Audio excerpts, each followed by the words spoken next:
MIHANG'O ya UTEGI wa THAMAKI IRIA-INI ria Nakuru ni undu mwikirire MUKANA na uthuthuria ni wonanitie ati thamaki ici iri na thumu na itiagiriirwo kurio ni andu.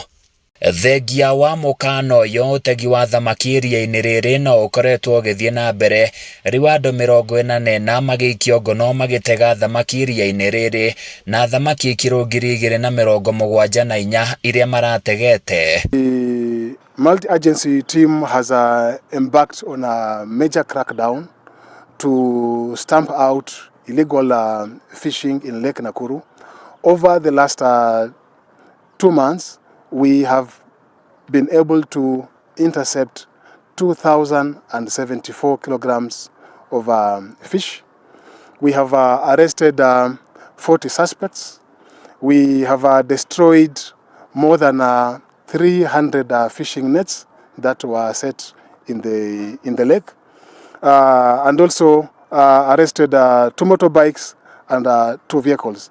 MUNINI wa MURUGAMIRIRI MUNENE wa KWS MWENA uyu Joseph DADACHA oigite UTEGI wa thamaki iria-ini riri ni wahingirwo ni gukorwo ati thamaki ici itibatie gukorwo ikirio ni andu ni undu wa giko kiingi kiria gikoragwo gikirekererio iria-ini riri na ni ugwati kuri ugima wa mwiri wa andu. Fish in Lake Nakuru is not fit for human consumption.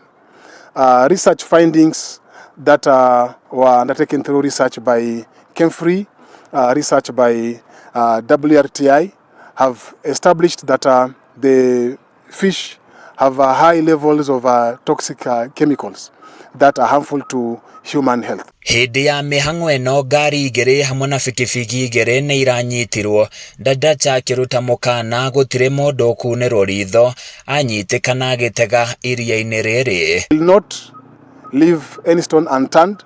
We are very determined to stamp out and enforce the law as much as possible to ensure that illegal fishing does not take place in Lake Nakuru. Kuringana na murugamiriri munene wa mahiu hamwe na nyamu cia micii kaunti-ini ya Nakuru Michael Cheruyot, riboti ya uthuthuria wigie mai na thamaki iria-ini riri wonanirie kwina ndawa nyingi mai-ini na thamaki-ini ici na uguo itibatie kurio kana andu kunywa mai ma iria riri.